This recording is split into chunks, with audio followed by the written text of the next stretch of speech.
Hi అండి. అందరికీ నమస్కారం. Welcome to my channel. ఈ వీడియోలో ఏపీ ప్రభుత్వ పెన్షనర్స్ అందరికీ అతి ముఖ్యమైన సమాచారం విడుదల. పూర్తి వివరాలు ఈ వీడియోలో తెలుసుకుందాము. వీడియో ఎక్కడే కానీ స్కిప్ చేయకుండా ఎండ్ వరకు చూసేయండి. అప్పుడే ఇన్ఫర్మేషన్ పూర్తిగా అర్థమవుతుంది. అలాగే వీడియో చూస్తున్న ప్రతి ఒక్కరు లైక్ చేయండి ఫ్రెండ్స్. ఈ వీడియోని తోటి పెన్షనర్ మిత్రులతో అయితే షేర్ చేయండి. కొత్తగా మన ఛానల్ చూస్తున్న వారైతే సబ్స్క్రైబ్ చేసుకోవడం మర్చిపోకండి. ఇక వివరాల్లోకి వెళ్ళినట్లయితే మన సమాజంలో పదవీ విరమణ పొందిన తర్వాత విశ్రాంత జీవనం గడుపుతున్నటువంటి ఎంతోమంది సీనియర్ సిటిజన్లు మరియు పెన్షనర్లు ఒక ప్రాథమిక అపోహతో అయితే ఉంటున్నారండి అని అయితే ఈ మేరకు దృష్టికి వచ్చింది. సో, తమకు వచ్చేటటువంటి వార్షిక ఆదాయం ఏదైతే యాన్యువల్ ఇన్‌కమ్ ఉంటుందో, ఆదాయ పన్ను పరిమితి కంటే తక్కువగా ఉన్నప్పుడు, అంటే ప్రభుత్వానికి ఎటువంటి పన్ను చెల్లించాల్సిన అవసరం లేనప్పుడు, అనవసరంగా ఆదాయ పన్ను రిటర్న్స్ దాఖలు చేయడం ఎందుకులే అని వారు భావిస్తూ ఉంటారు. కేవలం పన్ను కట్టేవారు మాత్రమే ఐటీఆర్ ఫైల్ చేయాలని, తమలాంటి సామాన్య పెన్షనర్స్‌కి అవసరం లేదని అనుకోవటం చాలా పెద్ద పొరపాటండి. వాస్తవానికి ఐటీ రిటర్న్స్ దాఖలు చేయడం అనేది కేవలం పన్ను చెల్లింపు ప్రక్రియ మాత్రమే కాదు. అది మీ కుటుంబానికి ఒక అత్యంత కీలకమైన ఆర్థిక మరియు చట్టపరమైన రక్షణ కవచం లాంటిది అనే విషయాన్ని ప్రతి ఒక్కరు గుర్తుంచుకోవాలి. ఒకవేళ మీరు రిటర్న్స్‌ను దాఖలు చేయకపోతే, అనుకోకుండా ప్రమాదం జరిగినప్పుడు మీ కుటుంబం పొందాల్సిన భారీ పరిహారాన్ని, అంటే ఇన్సూరెన్స్ కావచ్చు, వీటిని మరియు భద్రతను కోల్పోయే ప్రమాదం అయితే ఉంది. దీనికి ప్రధాన కారణం ఏమిటంటే, మనం లోతుగా పరిశీలిస్తే అది మన దేశంలో మోటారు వాహనాల చట్టం, మోటార్ వెహికల్స్ యాక్ట్ 1988తో ముడిపడి ఉంది.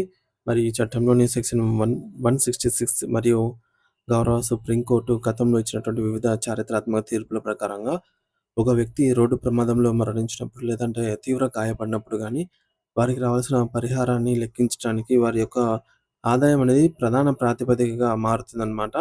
ఒక పెన్షనర్ ప్రమాదవశాత్తు మరణించిన సందర్భంలో సదరు పెన్షనర్ యొక్క కుటుంబానికి ఎంత పరిహారం ఇవ్వాలనేది నిర్ణయించేటప్పుడు న్యాయస్థానాలు మరియు ఇన్సూరెన్స్ కంపెనీలు గత 3 సంవత్సరాల ఆదాయ పన్ను రిటర్న్స్‌ను అత్యంత నమ్మదగిన ఆధారాలుగా పరిగణలోకి తీసుకుంటాయి.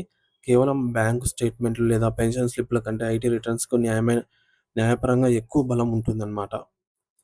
మరి దీనిని మనం ఒక ఉదాహరణగా అర్థం చేసుకుందాము. ఒక పెన్షనర్‌కు నెలకు సుమారు రూ. 25,000 పెన్షన్ వస్తుందనుకుందాము.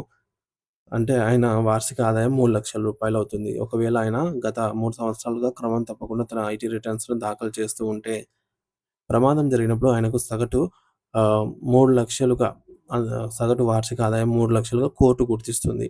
న్యాయస్థానాలు సాధారణంగా మల్టిప్లయర్ పద్ధతిని ఉపయోగించి పరిహారాన్ని లెక్కిస్తాయి.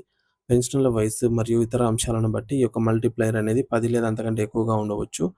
ఈ లెక్కన చూస్తే 3,00,000 ఆదాయాన్ని 10తో గుణిస్తే వచ్చే మొత్తాన్ని ఈ మేరకు 30,00,000 అవుతుంది. ఆ యొక్క పెన్షనర్ కుటుంబానికి ఒక మొత్తం రూ. 30,00,000 వరకు పరిహారం అనేది అందే అవకాశం ఉంది. ఒకవేళ ఐటీ రిటర్న్స్ గనుక దాఖలు చేయకపోతే ఆయన ఆదాయాన్ని నిరూపించుకోవడానికి కష్టతరం అవుతుంది. మరియు ఇన్సూరెన్స్ కంపెనీలు చాలా తక్కువ పరిహారంతో కేసును ముగించే ప్రయత్నం చేస్తాయి. అందువల్ల మీకు పన్ను చెల్లించాల్సిన అవసరం లేకపోయినా సరే నిల్ రిటర్న్స్‌ను ప్రతి సంవత్సరం ఆదాయ పన్ను రిటర్న్స్ దాఖలు చేయడం అనేది ఒక తెలివైన పని. ఇది కేవలం ఆదాయ పన్ను శాఖ కోసం మాత్రమే చేసే పని కాదు. ఇది మీ కుటుంబం యొక్క భవిష్యత్తు ఆదాయానికి ఒక ప్రామాణికమైన పత్రాధారానికి నిలుస్తుంది అన్నమాట. సో, రేపేదైనా విపత్కర పరిస్థితి ఎదురైతే మీ కుటుంబం వీధిన పడకుండా చట్టబద్ధంగా రావాల్సినటువంటి ఈ పెద్ద మొత్తాన్ని పొందడానికి కూడా ఈ ఒక్క కాగితం ఎంతో సహాయపడుతుంది. కాబట్టి సీనియర్ సిటిజన్స్ తమ ఆరోగ్య పరిస్థితులు మరియు ఆదాయ పరిస్థితులకు అనుగుణంగా ప్రతి ఏటా జూలై లోపు ఐటీ రిటర్న్స్ దాఖలు చేయడం గురించి ఆలోచించండి. ఈ అమూల్యమైన సమాచారాన్ని సో, మైసూరుకు చెందినటువంటి ప్రముఖ అడ్వకేట్ మరియు మాజీ బ్యాంకర్ శ్రీ ఎన్‌వి నాగరాజు గారు పెన్షనర్ల హితం కోరి పంచుకున్నారనమాట. ఇక్కడ ఒక చిన్న చట్టపరమైన మెలికను గూడా మనం గమనించాలి. ఐటీ రిటర్న్స్ లేకపోతే అసలు పరిహారమే రాదు అని ఖచ్చితంగా చెప్పలేమండి. కోర్టులు ఇతర సాక్ష్యాలను, అంటే బ్యాంకు పాస్‌బుక్‌లు, పెన్షన్ స్టేట్‌మెంట్‌లను కూడా పరిశీలిస్తాయి. కానీ ఐటీ రిటర్న్స్ అనేది ఈ మేరకు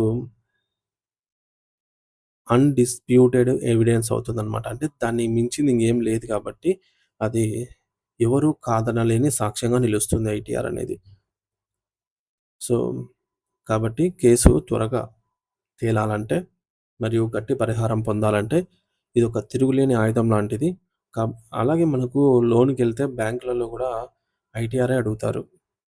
లాస్ట్ 3 ఇయర్స్‌గా ఐటీఆర్ తీసుకురండి అని జెప్పేసి. సో, కాబట్టి మీ మిత్రులు, ఇతర పెన్షనర్లకు కూడా ఈ విషయాన్ని తెలియజేయండి. తద్వారా వారు కూడా తమ కుటుంబ ఆర్థిక భద్రతనైతే కల్పించుకోగలుగుతారు. Thank you for watching this video.